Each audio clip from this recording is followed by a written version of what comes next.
YouTube. This is the 8-9 combo. I'm Brett McKay. This is Harry Jones. And, mate, we are on a countdown to Bledisloe 1 in Sydney. How are you going? Oh, well, first of all, how's it? I just woke up 3 minutes ago because I had the wrong day. Yeah. But here I am. How's it, man? I'm really excited about it. First of all, I'm going to meet you in the flesh. And we're going to visit some flesh pots and eat some flesh at Bastardos in Surrey Hills. So everyone, shout out to the bastard and join us if you want.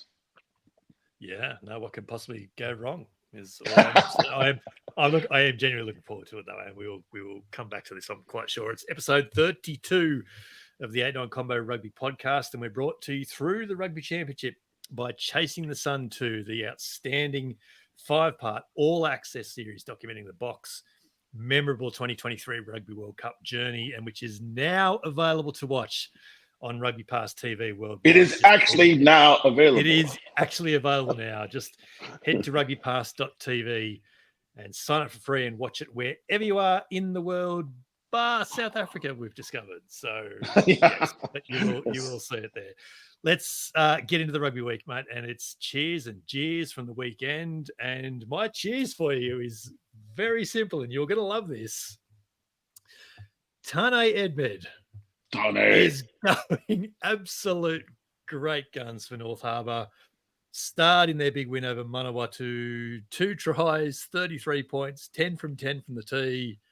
Try, assist, line breaks, tackle breaks.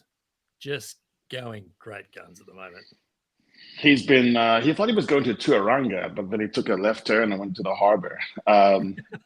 The man cannot stop creating try assists. I mean, if you watched him all season and if you watched him intelligently during the Super Rugby, it's very difficult to see how someone plays well in a bad team versus how someone plays okay in a good team.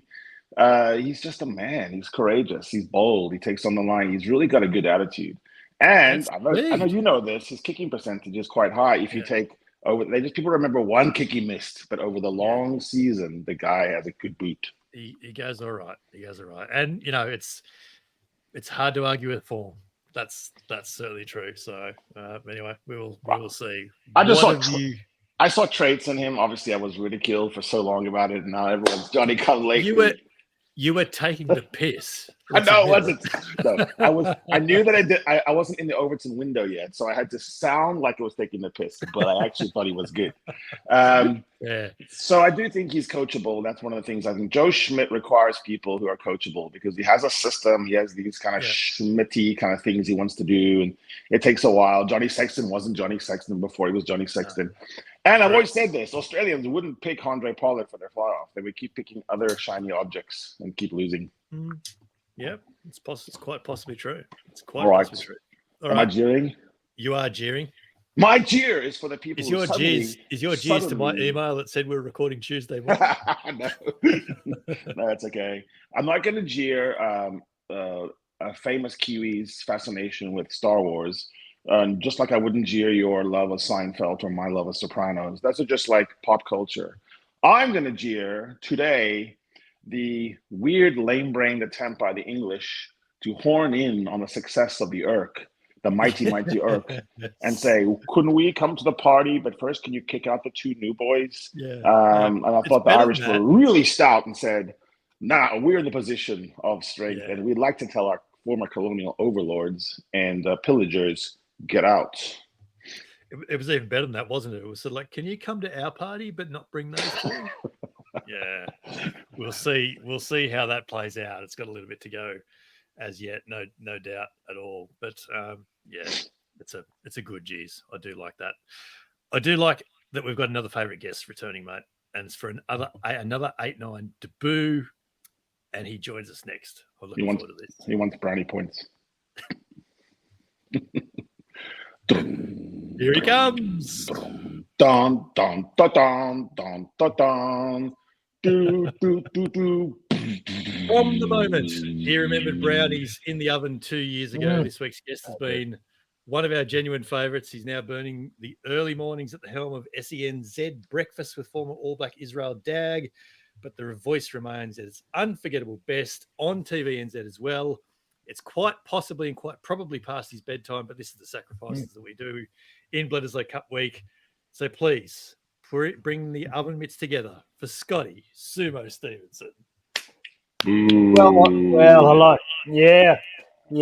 See, this is why I've worn head protection tonight for you, Harry, because I knew you were coming at me. The most polarizing figure in rugby today. All right. Man, what are you talking about? Let's get it out with. Come on, then. Let's get it over with. You replaced Ben Smith as the most hated Kiwi on the planet. What are you talking about? Rassie and his pot. Hey, you're Rassie. Ik kan niet jij verstaan niet, man. I am telling you now. That was a real beat up. Considering you just mentioned Ben Smith, I mean, it was their site, wasn't it? It did a write-off of the story with a sensational headline. Nothing to see here. Here's a question for you, Harry. If I had replaced the two villains I chose in the spur of the moment in an off-the-cuff radio piece with Gargamel and Scar from the Lion King, do you think anyone would have cared? No. And I'm going to be honest with you right now. I don't read this stuff. I don't read the comments. I mean, I've certainly seen some of the feedback from the Rassie Erasmus acolytes out there, and I can tell you right now that feedback says more about them than my comments said about me. I can assure you of that. There have been no holds barred in the social media onslaught, apparently, because I don't read it, but just some people have shown me. My kids are Mongols. I must not go back to South Africa because I'll be killed. I mean, get a grip, people. Rassie Erasmus is a public figure, and our job is to lampoon these people. I just sat on a stage 2 nights ago with 3 men who between them have won 5 World Cups, and we are laughing at each other. I know what Rassie has done. I know he's the South African god, but he's not mine. He is a cult leader in South Africa. I'm aware of that. He is a fantastic rugby coach. He's the most innovative coach in the world right now. He is 3 steps ahead of everyone else, but he's not above having the borax poked at him once in a while. Calm down, people. Calm down. First of all, much of what you just said about, I don't know, your kids and all that stuff and getting killed, that's what we say before breakfast in South Africa. That's literally pleasantries. I don't think Rassie cared at all about your Jabba the Hutt reference. Harry, I'm half South African. Do you think I don't understand the culture? I am with you on this. They just want to give it back as well. It's like, now you're the pantomime villain. But just be a little bit smarter than we're going to mur you and your kids are Mongols. I mean, that's all I would say. Mur is hug, Sumo. It's like love. Hard. It's like that's nasty, man. But why did you pick? But why pick Jabba the Hutt? It was such a reach back. because you see, like, it's the scene. I'm trying to paint a metaphorical image of Rassie sitting back. You know what he's like? He's got Princess Leia on the chain. It's like he's got the media on the chain over there because no one questions him in the South African media because he's their god. And he's got everyone on the chain, and whatever he says is gospel. And that is exactly the scene from that Star Wars film. And that is my reference. Anyway, we're just creating another bullshit headline. Did you just ride a motorcycle? Did you just ride a motorcycle into a wall? What do you have that on? No, listen, because I knew you were coming at me, so I wanted to wear some head protection. There was that movie about a Kiwi who rode a motorcycle really fast. Yeah, the world's fastest Indian. Absolutely. Yeah. Is that your champion dad? Oh. The one lesson that he taught me, and I don't ride bikes often, Harry. He did teach me to piss on a lemon tree. Very good for your lemons to take a leak on your lemon tree. Really? And that's why they're yellow around the world. I had no idea. Thought they were green. Yeah, before that. Kiwis, we're ahead of our time. What we're not ahead of is Rassie Erasmus, and no one is. I'll give you a story, boys. I was with a very respected coach over the weekend having a chat, and he said this to me point blank. He said, Rassie Erasmus, and in all seriousness, a little bit of fun on a radio station, taken out of context by a couple of websites who want to make a headline. That's fine. That's the world we live in, right? But we pay due homage to Rassie Erasmus and his innovative coaching style. He is the innovator in the game right now. We used to think in New Zealand that our rugby coaches were the innovators. They're not anymore. He is streets ahead of everyone else. And I tell you what, the reason he's got Tony Brown is because he's operating 4 moves ahead of everyone else. He knows that Tony Brown is the greatest strike play architect in the game right now. What are they going to do? They're going to remove scrum resets. They're going to replace them with free kicks. What do you need from free kicks? Great strike plays, great counter-attack, great transition. Yeah. That's Tony Brown's strength. Rassie is thinking a year, 2 years down the track, and everyone else is being challenged to keep up with him. And I swear to God, Tony Brown in that team right now has got a book of strike plays from free kicks, from scrums that are not going to be reset, that are going to be given a free kick. Australia, the architects of that particular law change too, I think, Brett, Australia, New Zealand. Right. And he's going to own them on that too. That just shows you what a genius that guy is. A genius, yes. A cartoon villain also. Ironically, it was one of the original Stellenbosch rules. But yes, it's kind of our doing, isn't it? Yeah, it's interesting. Can I take this off now? Yeah, I was going to say, are you going to take that off? It are looks you sweating? It looks like it has. It looks like it has fit you better, I must say. Yeah, I know. To be honest with you, it's a tight helmet. It's not even mine. I just borrowed it for the night. I put my cap on.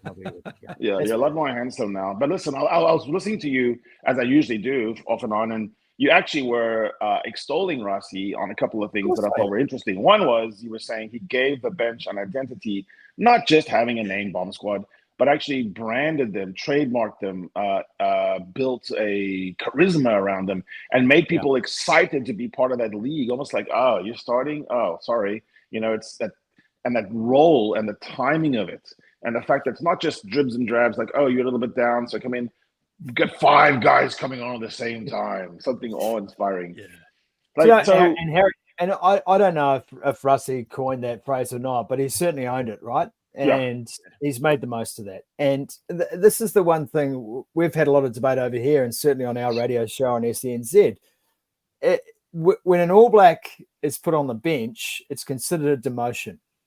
Every headline will say, drop to the bench. Demoted to the bench. It's been given a demotion. The word benched as a verb. Right? Yeah. You're right. And so instead of looking at the game as a 23-man game, as Rassie has done now for many years, we are still attached to this notion of either you're a starter or you're not good enough. Well, tell that to Malcolm Marx. Do you think Malcolm Marx cares? Malcolm Marx is probably the most influential Springbok forward in the game, apart from Quacker Smith. But he's there because he's a leader of men. And Malcolm Marx sits on that bench, and I think Malcolm Marx would probably consider himself the captain of the bomb squad. I don't know if he does or not, but I certainly would. I look at him, he's talismanic. Are you gonna tell me that Malcolm Marx isn't a guy you fear in a game of footy? And he is sitting there for what, 45, 50 minutes, and as an opposition player that Malcolm Marx is about to enter the fray. I know in the back of my head, if I'm one of those forwards, I'm going, fuck, this is shit. This is the worst assignment ever in history. I gotta deal with this guy. Yeah, you drew a really good contrast of Asafa Omoa and the idea of thinking of him as like, oh no, he has to come on. He has only 2 throws, he botches them, and he's off again. And this kind of feeling of never did Razor trust some of these bench guys, Sam Darry, Asua Famoa, like Luke Jacobson. Like, then they just come on for cameos. What's the point? Or like Sam Darry didn't even get on. Yeah, but if you looked at New Zealand heading into that 2015 World Cup, the most intuitive coach in world rugby when it came to substitutions was Steve Hansen. Yes. And I'll give you an example of that, and that was Sonny Bill Williams on for Conrad Smith very early in the second half of that World Cup final against Australia in 2015. Conrad's never forgiven Steve Hansen for replacing him. But Steve Hansen saw something in the game. It wasn't based on GPS numbers. It wasn't based on some stats he was being handed. Steve Hansen just quietly sent a message down to the bench saying, I'm seeing something, and I think we need to get Sonny Bill in the game. And that was it. So that intuition around employing your bench and deploying your bench, which I think is a better phrase, deploying the bench at the right time, that's got to be part of being an international coach these days. It's a 23-man game, Test match rugby. There's 23 guys out there who put on jerseys and run it on the field. Yes, 8 of them sit down, but they're still going to be involved in the game. If Stevenson was in Star Wars, what character would he be? Oh, it'd be Vader.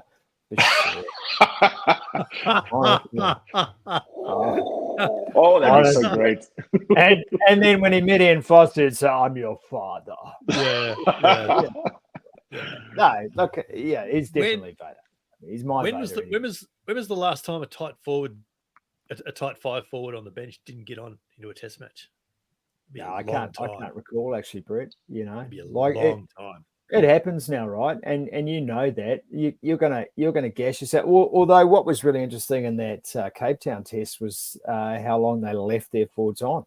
So not only did we question the tactics in the first test, then it was almost like, oh, now we're gun shy of using the bench at all. And you're sort of thinking to yourself, oh my God, this is the thing that people say about Rassie and obviously the chant that goes around in your head. And you think, how's Cody Taylor, who's probably having the greatest season of his All Black life, but I'm looking in there at about 65, 70 minutes going, really? Holy shit, the guy must be gassed. What's going on? Tyrell Lomax's card came in the 73rd minute. Yeah, and it does affect them, obviously. It affects them on even things like lifting in the lineouts. I mean, it's just a question of attrition. You're on for 75 minutes and you're lifting 120 kg human. It's sometimes you don't lift as well. What's going on in the coaching box? I see, like you've kind of alluded to, in the Springbok coaching box, it's like a big party in there. It's a bar. I mean, Rassie punching Tony Brown, taking off his hat, putting him in a headlock. In the New Zealand coaching box, it's all very austere. They're all in, white shirts with black ties and black blazers. Razor is sort of deep into his thoughts. No one approaches him. No one touches him. There's no one around him. There's no jocularity. What's going on in there? Nerves, I think, Harry, to be honest with you. And Brett, I think these guys are trying desperately to instill in the team their own methodology, their own game plan. They're not quite sure. Well, if they weren't sure of it beforehand, they're sure of it now. She's a different ball game, isn't it? Coaching internationally after Super Rugby. You got the pressure of the nation, and you're right. I don't think the black blazers and black ties do them any favors. I mean, you're pinned down like someone from Mad Men. It's like, stop. After a while, you're angry at your collar too. You're like, no. Just take that off, they're finding their feet. There's no doubt about that. That they have been afforded an awful lot of rope by New Zealand standards over here, and by the rugby fraternity in particular. I mean, there are some people who are sort of sitting there thinking, oh, well, this is hubris, isn't it? Old break dancer, and, he's got what he deserves, and how dare they treat Ian Foster like that, and this is what you get, and the grass isn't always greener, and all of those same arguments. I do think it will click, and I do not think it's necessarily just a coaching issue for New Zealand right now. I think it's a playing issue. I think it's a playing style issue. I think it's a type of player issue. And Harry, before you joined us tonight, we were just having an aside, Brett and I. If I look through that Springbok squad right now, I could name you 10, 12 players who to me are superstars of the international game. Superstars, genuinely. And if I look through Australia and New Zealand right now, I think the game here is struggling for out-and-out superstars.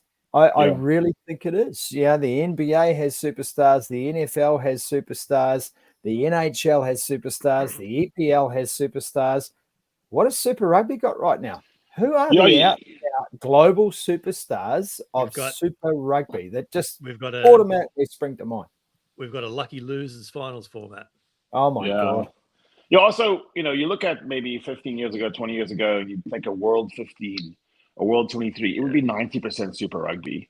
And it's not that Springboks left and therefore became different players. These are the same players that played, 6, 7 years ago. It's that something has changed in Ireland. Something has changed in the North.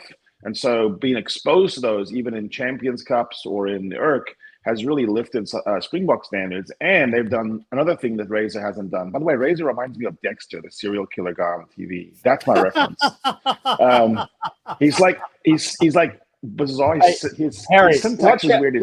His just timing wait how is weird. no New Zealand fan argues with you or threatens to kill your children. Come on, come at me, bro.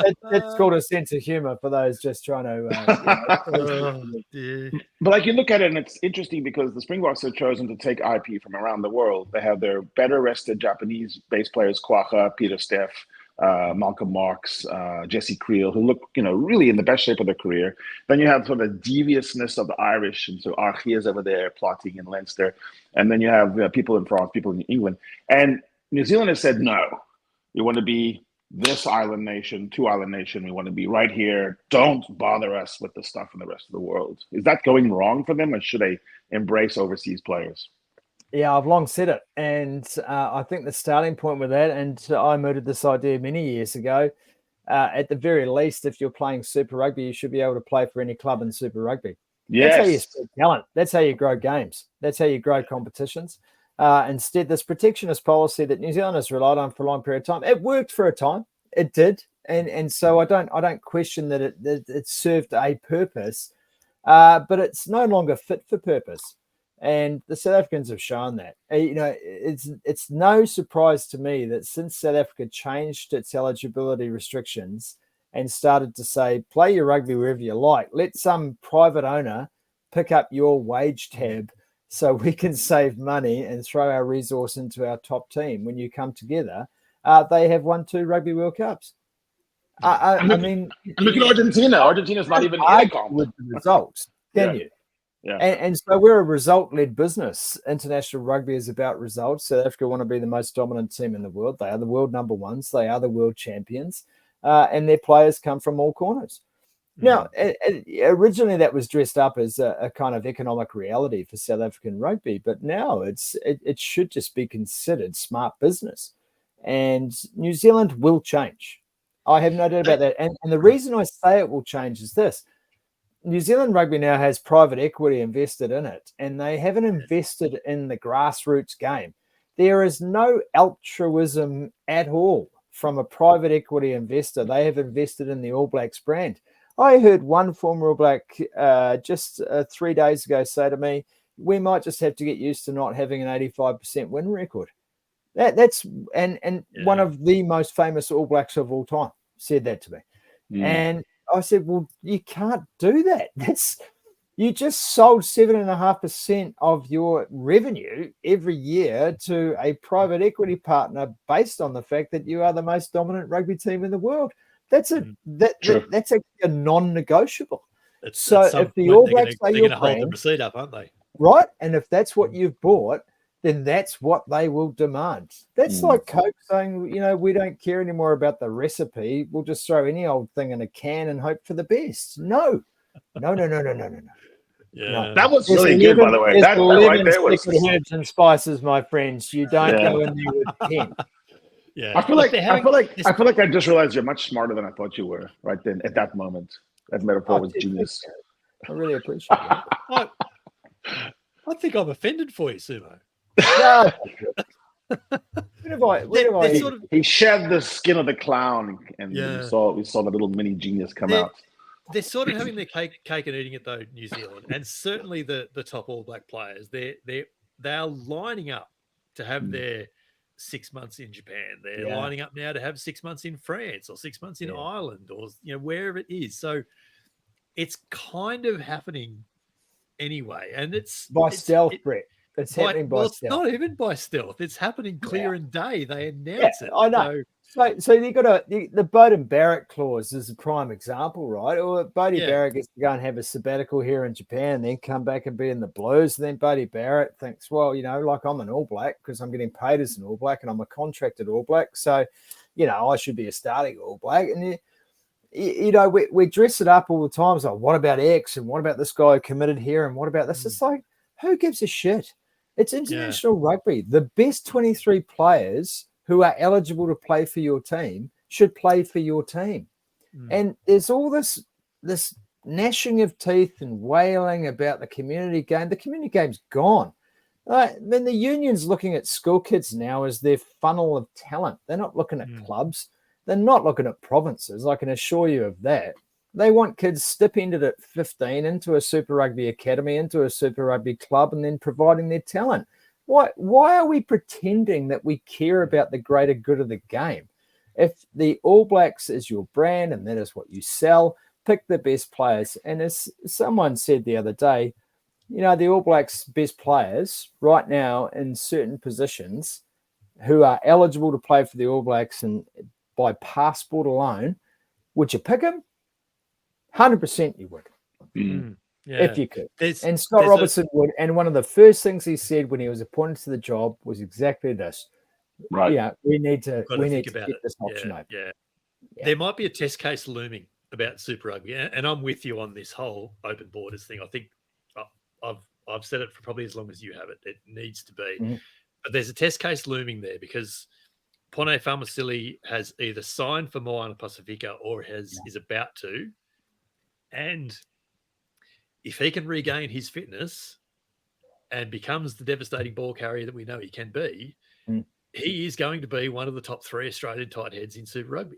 Correct. And so come July next year, or at the very worst, August, September next year, Joe Schmidt or whoever is the Wallabies coach at the time is going to go, why can't I pick that bloke again? Brett, we like what our Super Rugby news over the weekend was on a contrived finals format to suit an 11-team competition, while the NRL, if we can bring it to an Australian context, played out the first round of finals footy. Yeah. And it was an extraordinary round of finals footy. 2 games went tight. We knew they would, Penrith and the Storm, and the others. And that Manly Bulldogs game to finish the round was extraordinary. Yeah. And that is where the NRL, and I dare say the AFL too. Sydney Swans. Yeah, you can be a Swans man all you like. Good stuff. What about Brisbane's comeback on the weekend? He's going to try to be this weekend. I've got a Sydney Swans hoodie.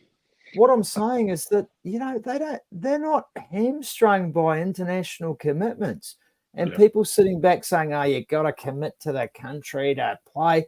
The best players are picked up by the best teams, and the best teams rise to the top, and you have a compelling competition. And that is what the NRL is. And Super Rugby, look, I went on the site today, Brett, and I know this will be a bugbear of yours as a journalist, and it's certainly of mine. I went on the site today. Do you know what I saw on the Super Rugby website today? Nothing. Still 12 teams. Still 12 teams. The Rebels will never die. Still the finals. Yeah, the Rebels will never die. Still the finals format from last year, unless you searched news and looked at the one little story that they posted up about the new finals format. Like, when are they going to update that? Isn't this competition alive? It's alive for 12 months of a year, not 4 months of a year.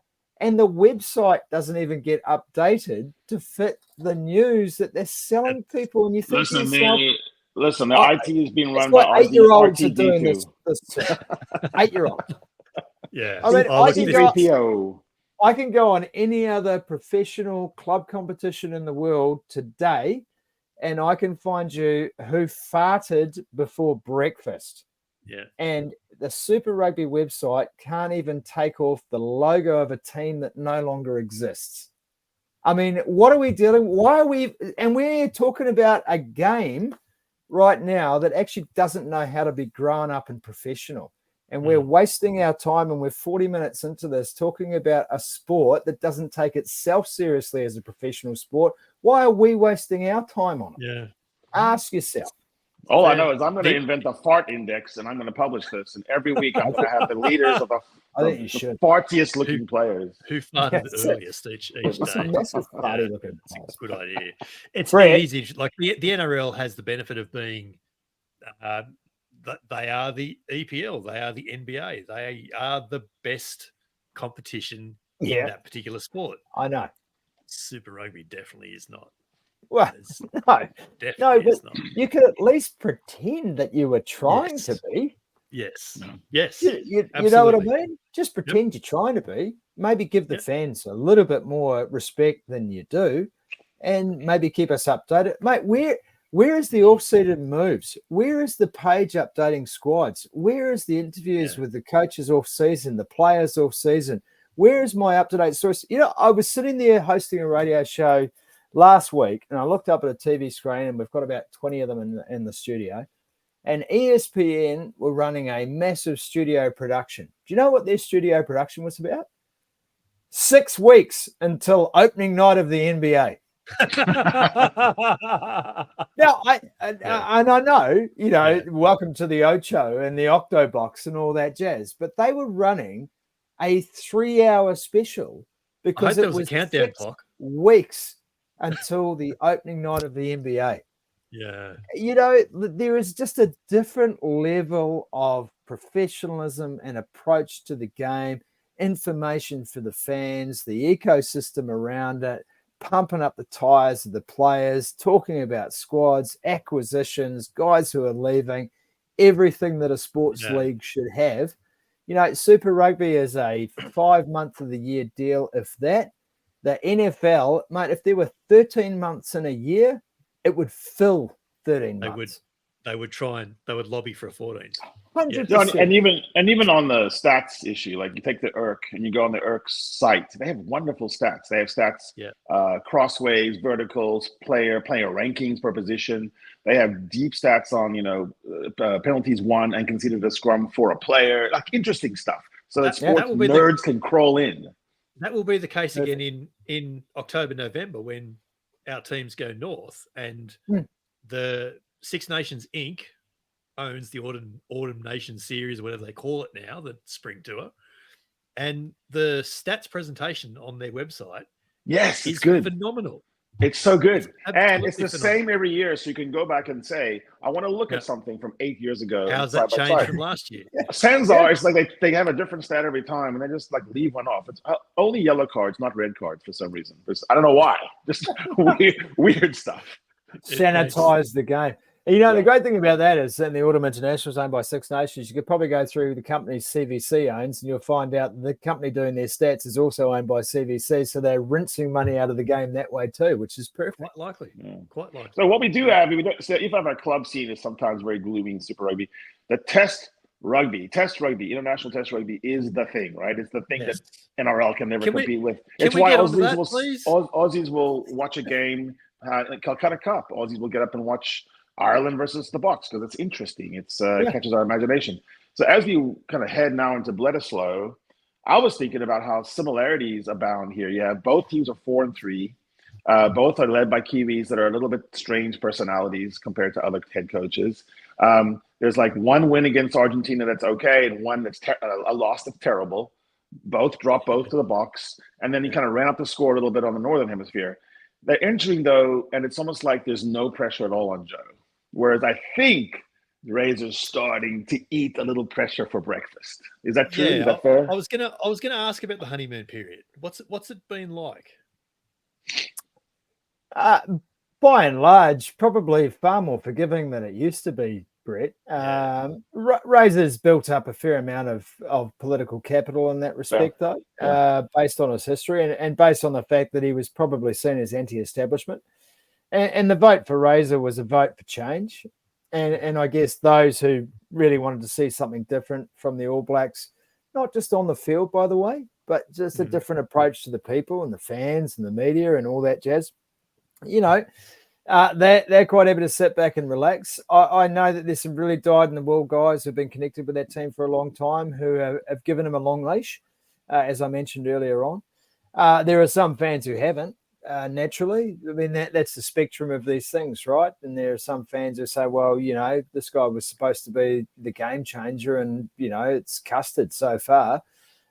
Losing twice to the Springboks by 4 and 6 points, I don't think is an embarrassment. The defeat to Argentina was a real setback. And the wins over England were hardly convincing.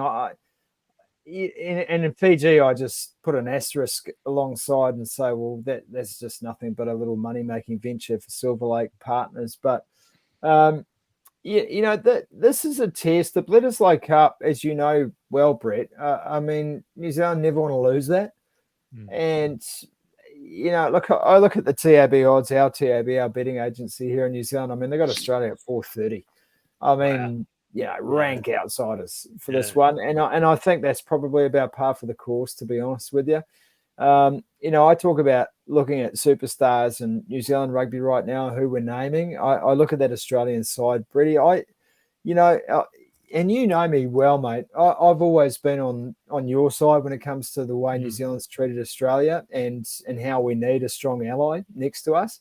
And so it pains me to say this, but I can't see any cohesion in that Australian side. And I know Joe Schmidt. I have enormous respect for Joe, but kind of like Dave Rennie, that like he's getting into the weeds probably with these guys who just don't have an understanding of where the roots are. And that's really hard for a coach who's used to a system where you've got players who kind of get the fundamentals of the game, and you can add an awful lot of detail. I would suggest that both Joe and Scott Robertson are in the same position right now, is they've had to actually go, fuck, I'm complicating this, and this is too complicated for the playing stock that I have. I need to pull back a little bit and maybe simplify what we're trying to achieve here. And look, there's going to be some pain, I think, along the way for both of these coaches. But one is going to come out on top this weekend. I suspect it'll be the All Blacks, Brett, because there's nothing I've seen so far from Australia that makes me think that pound for pound you have a better team than New Zealand has right now. Yeah. This almost seems like player advantages, and I've been thinking about Razor recently and trying to figure out 7 consecutive Super Rugby. How did he win? What was the Razor doctrine? Because now I'm looking at him now, and it doesn't seem that different. He seemed just kind of doing the same thing, and I wondered if it was just he had better players. He had more better players, and it was maybe we're looking for some art and some game style, and doesn't really seem to be apparent. He wins when he has better players than he has more of them. 2 Crusader packs. He also rifled through a lot of coaches, Harry. I can tell you the 2 tenants, and this goes back to Razor's 3rd year in charge of the Crusaders, 2nd or 3rd year. We sat down and I asked him that very thing. What are your tenets of coaching? And he said, I got 2. Turn up to work happy, and that was organisation wide. So Razor didn't just think about the football team and the coaching team. He thought about the organisation as a whole. He said, turn up to work happy. And the second tenet of his coaching was, excuse me while I try and rip my ear off. The second tenet of his coaching was whinge up. Whinge up? And I love this saying. And I said the same thing. What does that mean? He said, if you're a player and you've got a problem, never complain to someone lower down the pecking order of you, because they can't fix the problems. So if you're a mid-tier player and you're bitching about workload, don't go to a rookie and start bitching to the rookie, because he can't fix your problems. And the same goes for the women's game. She can't fix your problems. He said, you got to send that up the chart. You got to whinge up. So you got to go and see your captain. You got a complaint. And if your captain can't fix it, the captain's got to go and see the manager. And if the manager can't fix it, the manager's got to come to me. And ultimately the buck stops with me. And I can fix it. And I really love that. It was really simple. It's pretty good. And it's pretty simple in a club environment. It's probably not so simple when you have the demands of international football and the scrutiny on you that he now is. I don't think Scott was naive going into the job, but there's one thing about understanding what's coming down the pipeline and facing it. But I still think that whinge up theory still holds true. If he can get this team to go, you know what, every complaint goes up the pipe until it hits someone who can fix it or dismiss it. That's very interesting, though. Like Brett, that sounds like culture. Like the culture clubs, the clash of the culture clubs, because Joe Schmidt has a lot of those kind of things as well. But they're not about game style, or like we're going to be, penetrative, or we're going to be behind enemy lines, or we're going to have a rushed umbrella, or we're going to, like that. It seems more about happiness and team. I mean, like, do you see the same thing with Joe Schmidt? Yeah, he's very much on this is going to hurt now, but it's better to hurt now than to be hurting in 12, 18, 24 months time. So the pain that we feel now is so that we don't down the track. Yeah. That's what tough it love. looks like. Yeah. Yeah. And to a degree, Dave Rennie did something similar. And there's a similarity between how Dave Rennie came in 2020 and Joe Schmidt this year. They spent all of Super Rugby just sitting back and watching. They very deliberately, they went around to all the teams. They went around and they had coffees and lunches and chats with players, coaches, managers everywhere. But they very deliberately sat back and watched and observed and took notes. And it probably wasn't till the start of the next year that those conversations started being, if you start thinking about doing this with your line out, then that sort of helps the way we're trying to do things in July and August. And then you can have that conversation in 4 different locations now. And then by the time he gets them in July, they're a step or 2 ahead of what he got them this year. But I think with Joe taking over from the Eddie fiasco, I mean, he can lose the Bledisloe and no one's going to call for his head. I don't know if Razor can lose the Bledisloe and not have some serious examination from the overlords. No, Harry, it's a non-negotiable. So let me come in here. One of the back when I was writing for the Raw, I wrote an article in Cricket Season and it got enormous response. And I wrote it very deliberately because I wanted to try and challenge people's thinking. And I simply wrote, it was simply called, "What if Sean Marsh succeeds?" And at the time, he was perennially being lampooned. And I just sort of said to people, what if he actually goes out and bats well in this test? I remember the article, Brett. And he did. And that's actually immaterial. So my question for you, Sumo, is what if the Wallabies win in Sydney this weekend? What's going to be the fallout, and are New Zealand prepared to think about that? No. For starters, or to answer the last part of that question, no, they're not. The expectation this side of the Tasman, Brett, is that New Zealand wins this game. Secondly, to answer the first part of your question, the fallout will be severe. And, we might be at DEFCON 5 now because it's kind of like, let's be at the ready here. Things aren't quite going the way we foresaw. This will go to DEFCON 2 pretty quickly, if not DEFCON 1. And, heading into Wellington, and we all know the recent results in Wellington for the All Blacks.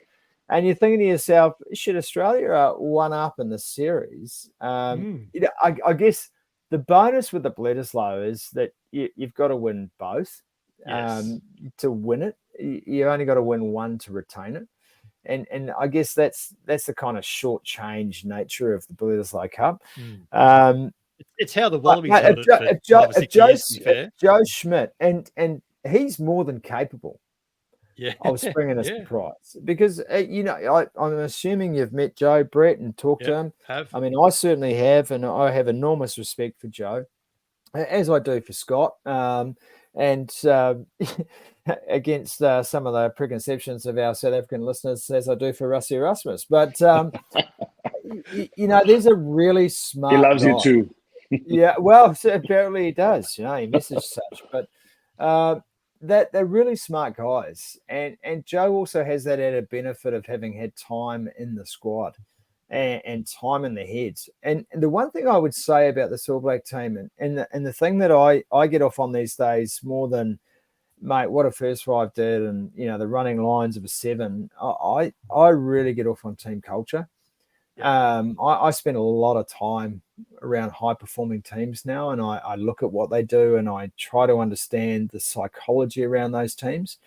I don't see this All Black team as having their psychology right. I don't think they've found their groove in terms of their identity, and the All Blacks are an identity team. If you guys saw the headlines out of the Black Ferns, and albeit in a losing effort at Twickenham, but look at that team and what it stands for. Gratitude builds resilience. That team does a lot of community work. They're out there, they're hugging the king, for goodness sake. They're breaking protocol, but all on good nature. They turn up to Twickers. They rank outsiders. They're actually competitive. They bring a lot of joy to people. The All Blacks don't look like they're playing with joy at all. In fact, you have to understand what you're trying to do to play with joy. And so this is the chink in the armor that the Wallabies must expose if they're a chance here. because this is an All Black side in between identities. And those moments for opposition do not come around very often with All Black teams. No. We like to think of the All Blacks trajectory as a kind of linear path where, and they've spoken about this, right, and marketed this sort of, we're all on the thread and it's the rope that binds us together. And mate, whatever, if you want to buy that, buy it. But I just sense that we are at a particular point in All Black history where there is a weakness in the chain here. And the Springboks exposed it. Argentina exposed it, and if the Wallabies are smart, it's not just about the set piece and the line out and your strike plays and your transition defense. I think it's about exposing what looks to me like a genuine lack of belief in what this team stands for and what it's trying to do. And that I'm a rank outsider looking in here. I don't have insight, but I've been around the game for a long time. I've seen the most successful All Black sides. This side isn't one of them right now. Yeah. No one can tell me it is. Being in Cape Town, it was easier to get around the All Blacks in Cape Town than it was in Joburg because they were kind of, barricaded off. But around Cape Town, I ran into them plenty, had chats with them. At the game itself, I was low enough to see the different chatability of the two teams. Springboks were talking to each other, yelling to each other, positioning. Anyone could yell at someone. Like a young guy could yell at Andre Pollard, and it was okay.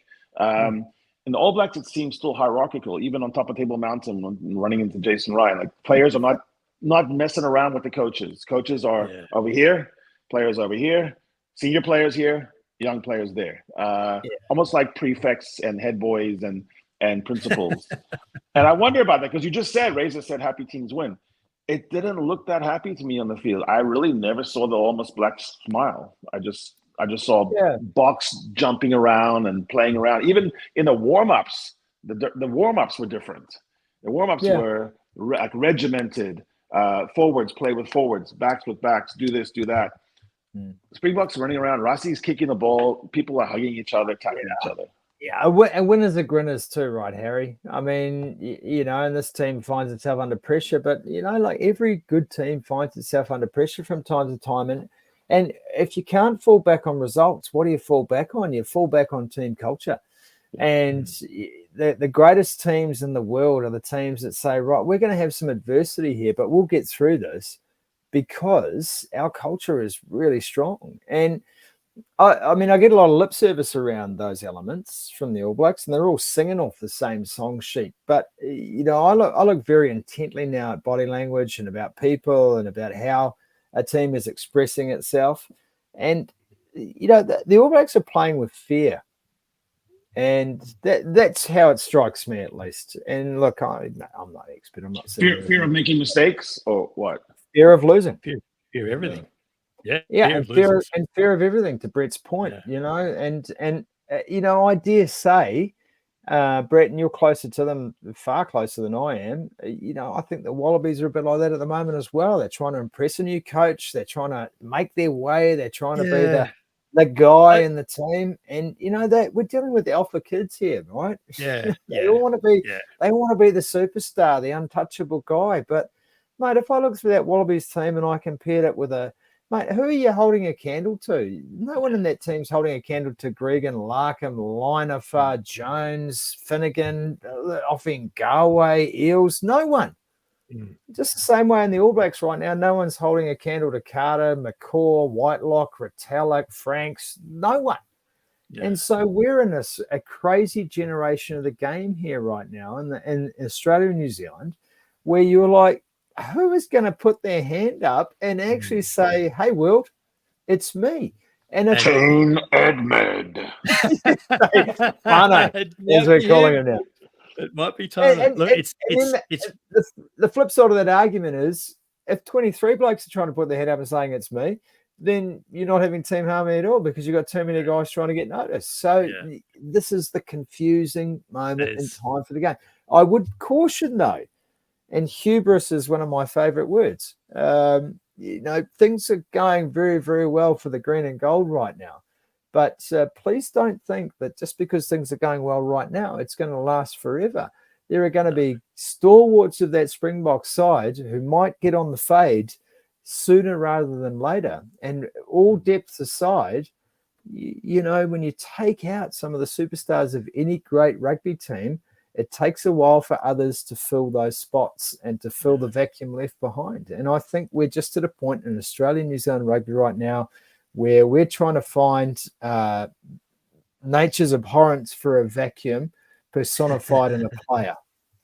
And it is a really interesting time. And it's interesting in that the same issues are starting to affect both sides of the Tasman. And so there is going to be a point where Phil Waugh and Mark Richardson say, you know what, we might have to explore a few things here. And you know, that will be the point that everyone's been saying, we could have said this 15 minutes ago, 15 years ago. The problem with waiting is the options get worse. You should options, start exactly now. Right. Yeah, exactly right. And that's the danger. That's the danger. We touched on this, Brett. I mean, wouldn't you just love to see an open market in Super Rugby? But if you're playing Super Rugby, like all players are up for grabs. Yeah, across the board. Here's a salary cap. Find your squad. It also makes players better, right? So you get a guy that doesn't shine well in this place, and then Tane goes to North Harbour, he lights it up. The same thing has happened in reverse. And sometimes if Rebels guy goes to the Queens of Reds, so have more markets, have 10, 11, 12 to choose from, and you're going to have better results. If nothing else, it doubles the size of your options. Like even if you want to try and close the borders around the competition, it doubles the size of your options. And there will be guys in New Zealand who don't quite fit, but they are going to star for the Force or the Brumbies. It doesn't matter who. Yeah. There's going to be benefits either way.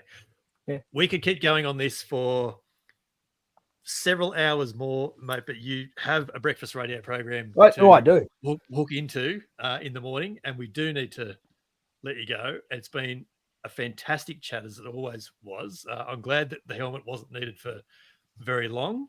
I've got it here just in case Harry wants all good fun. We're all good. And by the way, the Springboks will be on top forever, but always the underdog. Just so you know. Jesus Christ! See, this is what happened last time too. I knocked off my bloody computer. This is like we're reliving that. We're reliving history here. It was your hubris. The hubris got you. It's been great to catch up again, mate. It's good to see you both, actually. Cheers, chat.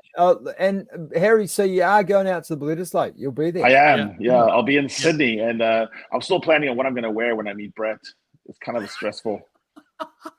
Look, a thong and not much else, I think, is the go. Yes. Places he frequents. Hey, look, this is one thing we've never got to the bottom on this podcast, though. And I have listened. Harry, so you were in Cape Town? I was in Cape Town. You were in Cape Town. You're back in the States. US, yeah. You're going to Sydney this weekend. Yes. Who? Accompanied by a photographer and paparazzi. Who do you launder money for? That's what I'm trying to figure out. I have many questions at this point, but it's a chat for another day. I'm hoping to get some answers this weekend. Mate, love it, boys. Fantastic chat. Good on you. Thanks so much for having a chat with us. Awesome to see you guys. Take care, everyone. Bye-bye. See you soon. This is the 8-9 Combo Rugby Podcast with Brett McKay and Harry Jones. And, mate, so good to have Sumo Steveson back on, or not back on the 8-9 finally as well. Sumo always delivers, and I like it that he doesn't hide behind anything. Like, obviously, he owned his comments about Rassie, but you got a better view of how he thinks about the innovative nature of the Erasmus regime. And as a contrast right now with his guy, who is probably a little bit underwhelming so far. So it all sets up for a delicious Bledisloe clash where both teams have so much to prove, because I think they are out of the honeymoon phase. I think both of them, with the loss in Argentina and the loss to Argentina, both of them exited the honeymoon, and it's the grind of the marriage. Yeah, I feel like one honeymoon might last slightly longer than the other one, but I absolutely take your point. Joe Schmidt has a different spouse than Razor. Yeah, that's right? a good way of putting it. Yeah, that's a good way of putting it. So yeah. Look, it's It's going to be fascinating this weekend, and we'll get into it more in games of the week later in the week, because there was so many things about the game that we had intentions to talk with Sumo about, but we just got deeper on so many things, and it was such a better conversation anyway. So, there's a lot to get into. Quick whip around the grounds. There's again there's not a massive amount of rugby being played around the world currently. The semi-finals of the Pacific Nations Cup were played in Tokyo on the weekend. Fiji beat the USA pretty comfortably. Japan did something similar, albeit much more high scoring, over Samoa as well. So Japan, Fiji will meet in the final in Osaka on Saturday.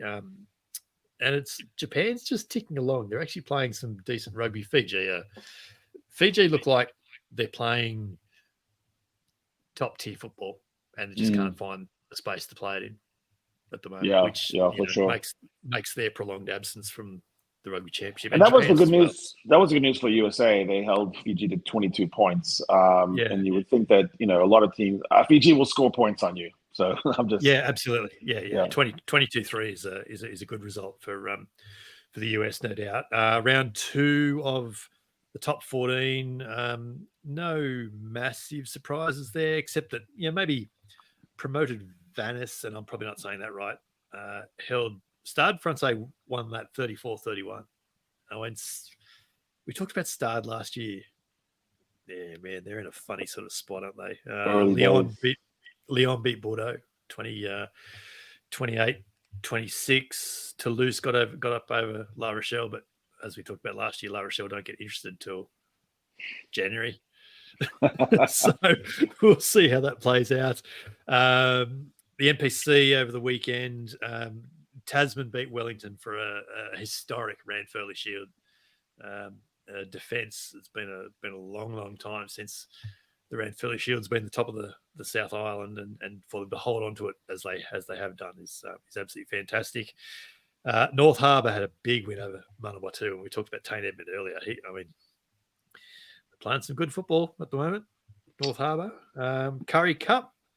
I have to admit, I've not seen any scores this weekend. I'm going to.